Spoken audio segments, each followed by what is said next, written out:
Bonjour et bienvenue sur cette analyse de la paire euro-dollar pour le jeudi 5 septembre 2015. Donc nous voici devant un graphique horaire et comme on peut le rappeler, on a eu une forte chute de la paire euro-dollar hier soir et eu un très faible rebond au cours de la nuit. Ce matin, au début de la séance européenne, on a fortement chuté de nouveau.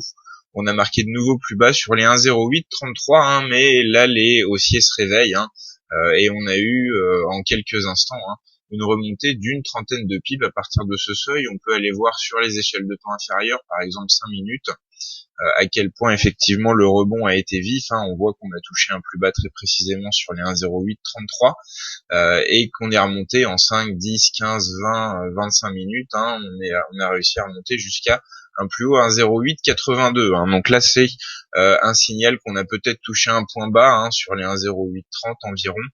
Pour l'instant, en tout cas, c'est vrai qu'il faut pas oublier que le marché attend le rapport NFP pour demain, et que bien que la journée d'hier ait fourni des raisons de faire chuter l'euro, avec notamment des statistiques américaines meilleures que prévues, on a quand même les traders qui sont désireux d'attendre le rapport NFP pour pouvoir prendre des positions plus conséquentes. Donc voilà, finalement, on hésite un peu à aller chercher les 1,08, à aller chercher le test des 1,08 avant les NFP, et comme on pouvait le dire plus tôt ce matin dans l'analyse euro-dollar publiée sur le site, ce qui est à privilégier pour aujourd'hui, c'est plutôt de l'incertitude autour des 1,0850, plutôt qu'un test des 1,09 à la hausse ou un test des 1,08 à la baisse. Voilà ce qui vaut mieux privilégier pour aujourd'hui. Mais on n'aura pas non plus un calendrier vide aujourd'hui, vu que plusieurs statistiques sont attendues. On a 11 heures les ventes au détail de la zone euro.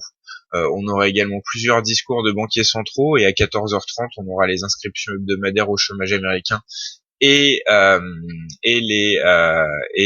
productivité trimestrielle américaine, donc des événements susceptibles de faire bouger l'euro-dollar, mais comme on l'a déjà dit, le rapport NFP est déjà dans toutes les têtes demain à 14h30 et le marché donc devrait rester plutôt attentiste avant cet événement. Voilà.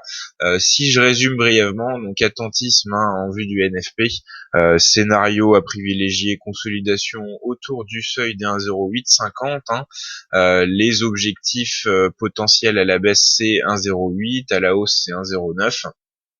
Et il est peu probable que ces seuils soient testés ou du moins largement dépassés avant le rapport NFP de demain. Voilà, je vous souhaite une très bonne journée à tous, de très bons trades et je vous donne rendez-vous demain pour une autre analyse de l'euro-dollar.